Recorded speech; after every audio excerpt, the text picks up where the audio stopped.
quebranta o meu coração,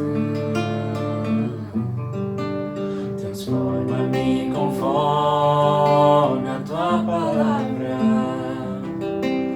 e enche-me até que me se ache só a ti. Então, usa-me, Senhor,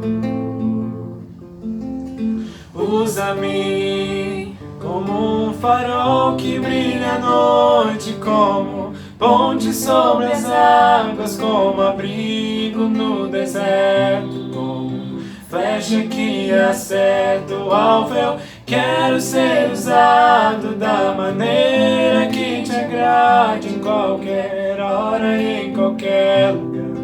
Eis aqui a minha vida, usa-me, Senhor, usa-me, sonda-me, quebranta-me, transforma-me, enche-me e usa-me, sonda-me, quebranta-me, transforma-me, enche-me e usa-me como um farol que brilha à noite, como ponte sobre as águas, como abrigo no deserto, como flecha que acerta o alvo. Eu quero ser usado da maneira que te agrade, em qualquer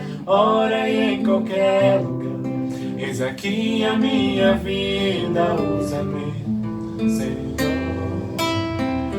usa-me, sonda-me, quebranta-me, transforma-me, enche-me e usa-me, sonda-me, quebranta-me, transforma-me, enche-me e usa-me, Senhor. Então, para a memorização de hoje, eu escolhi uma pequena parte de um versículo, que é de Coríntios 12:9, e lá diz: minha graça é suficiente a você, pois o meu poder se aperfeiçoa na fraqueza. Aqui Deus está falando pra gente que só Ele basta. Só a graça dele, o amor dele basta pra nós. E mesmo naqueles piores dias, que a gente acha que tudo vai desmoronar, como diz no versículo, é nesses dias que o poder dele se aperfeiçoa. E é nesses piores momentos que ele vem e luta a tua luta por ti. Olá, como é que vão todos? Hoje nós vamos começar uma nova série de estudos que é sobre igreja. O nome da série é Igreja, Aposto Tudo. E essa série ela é composta por 4 estudos. Hoje é o nosso primeiro estudo, ele tem mais conceitos introdutórios, mas que são importantes a gente compreender bem, até para entender os demais estudos, que também tem uma aplicação para a nossa vida. Vamos começar então fazendo uma oração para que o Espírito Santo de Deus ele nos ajude a compreender essa mensagem e que a gente guarde tudo no nosso coração, tá bem? Vamos orar então. Querido Deus e amado Pai, muito obrigada, Senhor, por esse momento que a gente pode estudar a Tua Palavra, Senhor. Eu peço que Tu estejas aqui presente conosco e que o Senhor nos ajude a compreender o que a Tua Palavra ela quer nos ensinar, Senhor. E eu peço que o Senhor abençoe essa série de estudos, que ela possa também trazer muitos ensinamentos para a nossa vida, que o Senhor também me capacite para poder ensinar, Senhor, aquilo que Tu queres. Fica conosco, Pai, continue falando aos nossos corações agora nesse momento. Em nome de Jesus, amém. E já que o nosso estudo ele é sobre igreja, vamos começar então explorando o significado dessa palavra igreja, entendendo de onde que ela vem. E quando a gente olha aqui para as Escrituras Sagradas, a gente vê que a palavra igreja muitas vezes ela é usada para o sentido de uma igreja universal, em outros momentos falando de uma igreja local. Mas não se preocupe porque esse estudo que é introdutório, a gente vai justamente entender o que é a Igreja Universal, o que é a Igreja Local. E a gente vai entender o que é a palavra igreja. Vamos então começar abrindo nossas Bíblias lá em Mateus, capítulo 16, versículo 18, que é o primeiro momento em que essa palavra igreja ela surge na Bíblia, e é Jesus lá falando com Pedro. Vamos só então ler antes o contexto a partir do versículo 13, que lá em Mateus, capítulo 16. Ali no versículo 13, está dizendo que Jesus ele foi para a região que fica perto da cidade de Cesareia de Filipe. E ali perguntou aos seus discípulos, quem o povo diz que o Filho do Homem é? Eles responderam, alguns dizem que o Senhor é João Batista, outros que é Elias, outros que é Jeremias, ou algum outro profeta. E vocês, quem vocês dizem que eu sou? Perguntou Jesus. Simão Pedro respondeu, o Senhor é o Messias, o Filho do Deus vivo. Jesus afirmou, Simão, filho de João, você é feliz, porque esta verdade não foi revelada a você por nenhum ser humano, mas veio diretamente do meu Pai que está no céu. Portanto, eu lhe digo, você é Pedro, e sobre essa pedra construirei a minha igreja, e nem a morte poderá vencê-la. Então, esse contexto aqui é Jesus, ele perguntando aos discípulos, quem o povo diz que o Filho do Homem é? E aí os discípulos respondem, uns dizem que o Senhor é João Batista, outros que é Elias, outros que é Jeremias. E aí o que acontece é que Pedro aqui, ele responde em voz dos demais discípulos, ele diz, em algumas traduções diz assim, tu és o Cristo, Filho do Deus vivo, e aqui nessa minha tradução diz que o Senhor é o Messias, Filho do Deus vivo. Diante dessa afirmação é que Jesus ele fala que e você é Pedro, e sobre essa pedra eu construirei a minha igreja. Essa pedra que Jesus está querendo dizer significa os apóstolos, que eram o fundamento da igreja. Mas a gente vai se basear, focar mesmo nessa palavrinha igreja. Quando Jesus ele fala que sobre essa pedra edificarei a minha igreja, essa palavra igreja aí, ele não está falando uma igreja naquele momento específico, uma igreja local. Essa palavra igreja ela é mais universal. Ela quer dizer toda a igreja que foi constituída que Jesus é o construtor e os apóstolos eles foram o fundamento. É a partir daí que a gente vai começar a entender. Então, aí foi o primeiro momento que a palavra igreja ela surgiu. E aí, como eu estava dizendo para vocês, lembra que eu perguntei, vocês sabem o que significa a palavra igreja, de onde que ela vem? Essa palavra igreja, do grego, ela está escrita como eclésia. Eu vou pedir para que o nosso querido editor ele escreva a palavrinha aí, eclésia, sabe? E ela foi traduzida para a palavra igreja nas várias traduções que a Bíblia ela tem por aí, né? Inclusive no nosso português. E quando a gente olha assim a formação dessa palavra, literalmente ela quer dizer chamados para fora.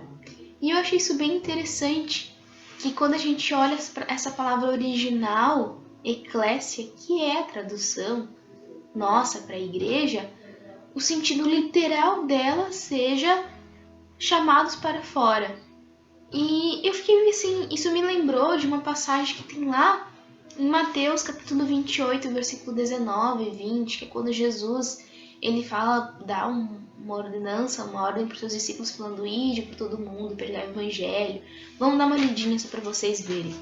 Abram por favor aí em Mateus, que é aqui nesse mesmo livro que a gente tá, só que lá mais pro finalzinho. Mateus 28, 19, versículo 19 e 20. Deixa eu abrir aqui também. Acho que eu vou pegar o celular, que é mais rapidinho. Aqui é pouquinho. Aqui, ó.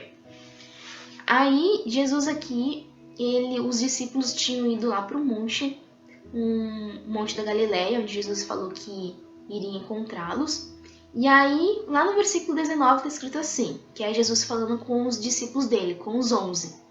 Diz, portanto, vão a todos os povos do mundo e façam com que sejam meus seguidores, batizando esses seguidores em nome do Pai, do Filho e do Espírito Santo, e ensinando-os a obedecer tudo o que tenho ordenado a vocês. E lembrem disto, eu estou com vocês todos os dias até o fim dos tempos. E aí, por que eu me lembrei desse versículo? Porque eu achei bem interessante que os significados sejam chamados para fora. Porque muitas vezes a gente pensa que a gente tem um pensamento de igreja como um edifício, um local e que a gente fica ali reunidos para adorar. Mas quando você vai olhar as origens da palavra, ela quer trazer uma ideia de você sair para fora. E isso bate muito bem. Não esqueçam que essa palavra igreja, esqueci de dizer para vocês.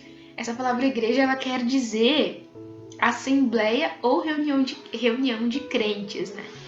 E o significado literal dela, quando você vai olhar a formação da palavra, é que ela quer dizer chamados para fora. Mas igreja em si, ela quer dizer reunião de crentes.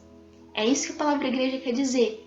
E o significado, assim, formaçãozinha dela, palavrinha por palavrinha, quer dizer chamados para fora. Então é isso que uma igreja ela é. Ela é uma união de pessoas. Uma união de pessoas crentes em Jesus chamados para fora. Então, às vezes é justamente o contrário do que a gente pensa, que é a gente ficar reunidos num lugar ali, né, confortáveis, adorando. Não, a ideia é que a gente vá para fora, levar essas boas novas para outras pessoas. E aí foi por isso que eu lembrei dessa parte aqui de Mateus 28, que é justamente depois que Jesus ele fala, né, antes de voltar aos céus, que era pra gente ir e fazer discípulos, fazer seguidores, batizando no nome do Pai, do Filho e do Espírito Santo. Mas enfim, isso só foi um pensamento que eu tive. Vamos continuar então com o nosso estudo. Guarda então, por favor, em mente que igreja significa reunião de pessoas. Igreja mesmo é assembleia ou reunião de pessoas chamadas para fora. Como eu falei para vocês, a palavra eclésia do grego, ela foi traduzida como igreja. Em alguns momentos na Bíblia, essa palavra ela quer ter um sentido de uma igreja mais universal, em outros momentos está falando sobre uma igreja local. E a gente consegue distinguir quando que é uma, quando é outra pelo contexto. Mas eu queria trazer o conceito então do que é a igreja universal para que vocês entendam bem. Igreja universal, quando eu digo isso, eu me refiro a uma igreja que é o corpo de Cristo. São crentes de todo mundo que tem Cristo como que entregaram a sua vida a Cristo, que tem fé em Cristo e tem Ele como o Senhor e Salvador da sua vida. Isso são crentes de todo mundo, sabe? Sem uma distinção de denominação, de igreja, nome de igreja específico, não. São toda uma união de crentes, do passado, do presente e do futuro. Isso é a igreja universal. E na Bíblia tem muitas passagens que a gente entende que não está se referindo a uma igreja local naquele momento, mas está se referindo a essa igreja universal desde aquele tempo até os dias de hoje. Uma daquelas passagens é aquela de Mateus, que a gente leu lá no comecinho, quando Jesus fala aqui sobre essa pedra, edificarei a minha igreja. Ali é uma igreja universal. Tem outras também. Peguei o celular, acho que fica mais ágil para a gente encontrar os versículozinhos. Outra passagem é em Efésios, capítulo 1, do versículo 22 ao 23. Efésios 1, 22 ao 23. Diz assim também, ó. Aqui tá falando que Deus, no caso, né, sujeitou todas as coisas debaixo dos seus pés. Aqui sujeitou a Cristo, ou seja, deu todo o poder a Cristo. Para ser o cabeça sobre todas as coisas, o deu à igreja, que é o seu corpo, o complemento daquele que cumpre tudo em todas as coisas. Está dizendo aqui que então que Jesus ele é o cabeça dessa igreja, a igreja é o seu corpo. É bem isso que eu estou falando. A igreja universal é o corpo de Cristo e ele é a cabeça daquele corpo. Então ele lidera essa igreja universal. Em outras passagens, lá em Colossenses também, capítulo 1, versículo 18, também traz essa ideia de igreja universal.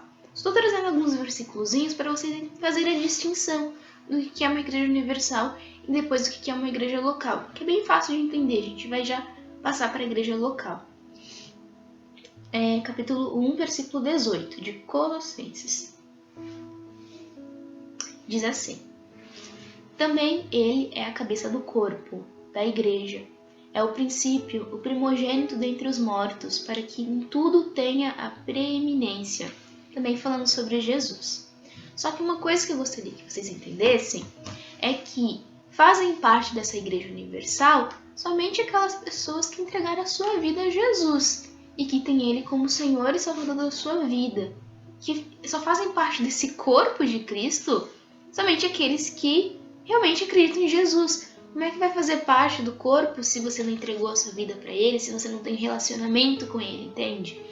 Então, aquelas pessoas que às vezes vão assim, à igreja e são frequentadores, ouvintes, simpatizantes do Evangelho, acham bonito, mas não tiveram relacionamento com o Senhor e se compromissaram com Ele, não pode dizer que essa pessoa faz parte dessa Igreja Universal, porque ela não faz parte do corpo de Cristo, já que ela não entregou sua vida para Ele, sabe? Então também tem essa distinçãozinha. Bom, tem uma responsabilidade para com essa Igreja Universal. A responsabilidade é a união com Cristo. Isso a gente vê lá em João, capítulo 17, do versículo 20 ao 23. Vou abrir aqui também. João, capítulo 17, do versículo 20 ao 23. Diz assim. Aqui é uma parte bem bonita, né? Recomendo que vocês leiam os versículos anteriores, é sobre a oração sacerdotal de Jesus, é uma oração muito bonita que ele faz. Vou ler então a partir do versículo 20, que diz: E rogo não somente por estes, mas também por aqueles que pela sua palavra hão de crer em mim, para que em tudo sejam um, assim como tu, ó Pai, és em mim e eu em ti, que também eles sejam um em nós, para que todo mundo creia que tu me enviaste. E eu lhes dei a glória que a mim me deste, para que sejam um, como nós somos um. E eu neles e tu em mim, para que eles sejam perfeitos em unidade, a fim de que o mundo conheça que tu me enviaste e os amaste a eles, e assim como amaste a mim. Então tá falando aqui sobre ter união com Jesus. Então essa é mais ou menos o que eu tinha falado. Para você fazer parte dessa Igreja Universal, na verdade você tem que ter um relacionamento com o Senhor e estar unido ao Senhor Jesus. Essa é uma responsabilidade, então, a unidade com a Igreja Universal.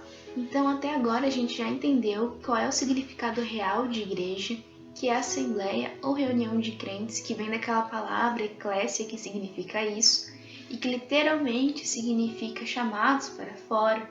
E a gente já entendeu o que é a Igreja Universal, que é o corpo de Cristo, formado por crentes nascidos de novo, que entregaram sua vida a Jesus, que realmente tiveram fé, tiveram relacionamento e ficaram unidos com Ele, sendo o seu corpo e Ele a cabeça desse corpo. A gente já entendeu, então, o que é a Igreja Universal. Agora a gente vai entender o que é a Igreja Local, que é bem simples. A Igreja Local, ela significa assembleia também, né? Reunião de crentes que adoram juntos. E é bem fácil de entender quando que a palavra igreja é utilizada no sentido de igreja local, quando a gente olha lá para o capítulo 1 e capítulo 2 de Apocalipse. A gente não vai chegar a ler agora, mas se você for dar uma olhadinha ali, são cartas enviadas a 7 igrejas. Aí tem a igreja de Éfeso, de Esmirna, de Pérgamo, de Tiatira, de Sardes, Filadélfia, Laodiceia. Então são todas as cartas enviadas a essas igrejas específicas. A gente entende então que eram igrejas que realmente estavam em locais específicos. E aí essas cartas, algumas vezes elas são palavras de ânimo, outras vezes são palavras diárias que essas igrejas precisam melhorar, mas a gente entende que são enviadas a igrejas realmente locais. E em outros momentos também que a gente consegue entender que a igreja está sendo referida no sentido de igreja local, é lá no comecinho de Atos, quando fala sobre as igrejas que eram formadas nos lares, ou em outros momentos também do Novo Testamento. A gente vai ler aqui alguns versículos que são também de igrejas que eram feitas nos lares das pessoas, congregações que eram feitas em determinado local específico. Lá em 1 Coríntios, capítulo 16, versículo 19, tem um exemplo disso de igrejas que eram feitas em lares. Aí está escrito assim: As igrejas da província da Ásia mandam saudações, Áquila e sua esposa Priscila, e a igreja que se reúne na casa deles manda saudações cristãs a vocês. Aqui é o finalzinho da carta de 1 Coríntios, que Paulo está escrevendo essa carta aos irmãos lá da cidade de Corinto, e ele está dizendo que as igrejas lá da Ásia estavam mandando saudações, e também Áquila e a sua esposa Priscila, que tinham uma igreja que era na casa deles. Então aqui tem um exemplo. Também tem um outro exemplo lá em Colossenses, capítulo 4, versículo 15, que diz assim: mandamos saudações aos irmãos que moram na Odisseia, saudações também para a ninfa e para a igreja que se reúne na casa dela. Aqui era um outro exemplo disso que eu tô falando para vocês. Então essas aqui são momentos em que a Bíblia fala de igreja, mas é uma igreja local. É que é a mesma palavra, aquela palavra do grego, eclésia. Só que a gente entende quando fala sobre igreja universal e igreja local pelo contexto em que é aplicado. Sobre esse conceito de igreja local que a gente acabou de entender, eu só queria dizer que é mais ou menos como a gente utiliza o termo igreja hoje. Quando a gente fala a Igreja Batista Central, a gente está falando sobre um grupo de pessoas que se reúne em determinado local para adorarem juntos. Então a gente está utilizando o termo igreja como igreja local, entende? Então é mais ou menos isso. E aí a gente vê na Bíblia que há responsabilidades para com a igreja local, assim como tem aquela responsabilidade com a igreja universal que eu falei que era unidade, aqui na igreja local também tem. E uma das responsabilidades é a frequência. Aí tá lá em Hebreus 10, 25, vamos ler, tá escrito: não abandonando a nossa congregação, como é costume de alguns, mas admoestando-nos uns aos outros, e tanto mais quando vedes que se vai aproximando aquele dia. A minha tradução, essa aqui é uma tradução mais difícil. Tem também uma outra responsabilidade a respeito à liderança, também tá aqui em Hebreus, versículo 13, capítulo 13, versículo 17, que diz assim: obedecei a vossos guias, sendo-lhes submissos, porque velam por vossas almas, como quem há de prestar contas delas, para que o façam com alegria e não gemendo, porque isso não vos seria útil. Isso também é um outro dever para com a nossa igreja local. E também o serviço, aí está lá em Efésios 4, do versículo 11 ao 13. Efésios 4, do versículo 11 ao 13. Fala também aqui sobre que cada pessoa tem seu serviço na igreja local. Aí diz: e ele deu uns como apóstolos, outros como os profetas, e outros como evangelistas, e outros como pastores e mestres, tendo em vista o aperfeiçoamento dos santos, para a obra do ministério, para a edificação do corpo de Cristo, até que todos cheguemos à unidade da fé e do pleno conhecimento do Filho de Deus, ao estado de homem feito, à medida da estatura da plenitude de Cristo. Até aqui. É interessante esse dever para com a igreja local de serviço, que não somente cada pessoa tem um serviço na igreja, mas também a igreja é um ambiente em que a gente consegue aperfeiçoar os dons que o Espírito Santo nos deu. Também é importante por causa disso. E também a unidade, tá? Também aqui em Efésios, capítulo 4 também, esse mesmo capítulo que a gente está, do versículo 3 ao 6, que diz assim: procurando diligentemente guardar a unidade do Espírito no vínculo da paz. Há um só corpo e um só Espírito, como também fosse chamado em uma só esperança da vossa vocação. Um só Senhor, uma só fé, um só batismo. Um só Deus e Pai de todos, o qual é sobre todos e por todos e em todos. Aqui está falando sobre ter uma unidade de doutrina, uma unidade de fé. A gente já entendeu aqui, então, o que é a igreja local e as responsabilidades para com essa igreja local. Daí, já se encaminhando agora para o término do nosso estudo, eu queria compartilhar com vocês uma dúvida que eu não sei se vocês já tiveram essa dúvida, se vocês já ouviram outras pessoas falando sobre isso, mas eu já escutei, muitas vezes até, que é quando uma pessoa ela começa a se questionar assim: será que eu posso ser igreja na minha casa? Será que é realmente necessário eu ser membro de uma igreja local, ou eu não posso ficar na minha casa, ler a Bíblia em casa, adorar em casa. Hoje, por exemplo, tem muitos cultos aí online, eu posso muito bem não ter essa responsabilidade de ser membro de uma igreja, de congregar, mas ficar na minha casa só. E aí eu queria perguntar para vocês, já que a gente viu esses conceitos todos de igreja, isso é um pensamento correto? Dá para ser igreja em casa? E a resposta é que não, porque quando a gente olha lá pro sentido, para a palavra inicial, eclésia, se lembra que eu falei que eclésia do grego, que foi traduzido a palavra igreja? A gente entende que eclésia, que foi a palavra que Deus denominou igreja lá no início, de Jesus no caso, né? Quando ele falou que sobre essa pedra edificarei minha igreja, foi o primeiro momento que ele utilizou essa palavra igreja, no grego eclésia. Ela significa assembleia ou reunião de pessoas, chamá-los para fora. Quando a gente entende o conceito de igreja universal, a gente vê que é corpo, que é reunião de crentes que entregaram a sua vida a Jesus. Então a gente vê que toda a ideia de igreja, ela é corpo, ela é reunião, ela é assembleia, ela é congregação, ela é reunião de pessoas. Ela nada tem a ver com individualismo de ficar em casa, entende? Então, realmente assim a gente tem que talvez sair agora desse estudo aqui e o que é que fica então para nós, né, depois desses conceitos todos que a gente viu?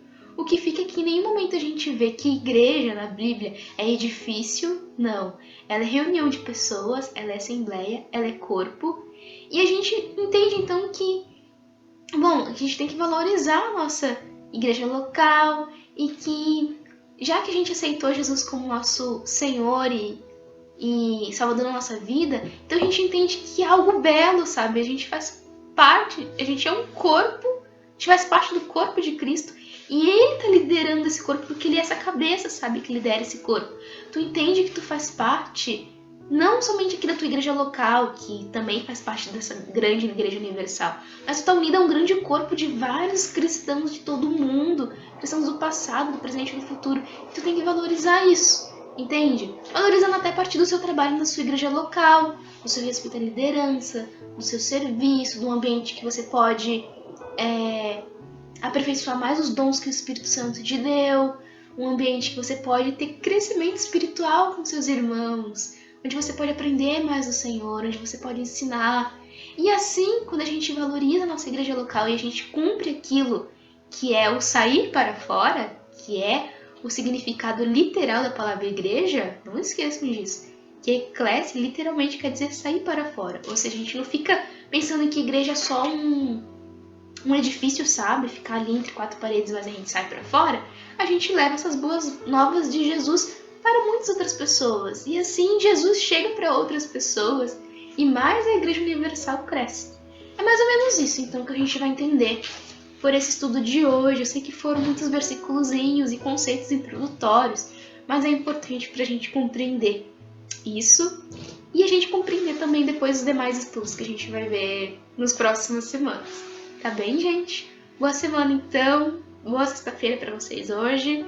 E que Deus abençoe muito vocês. Beijos.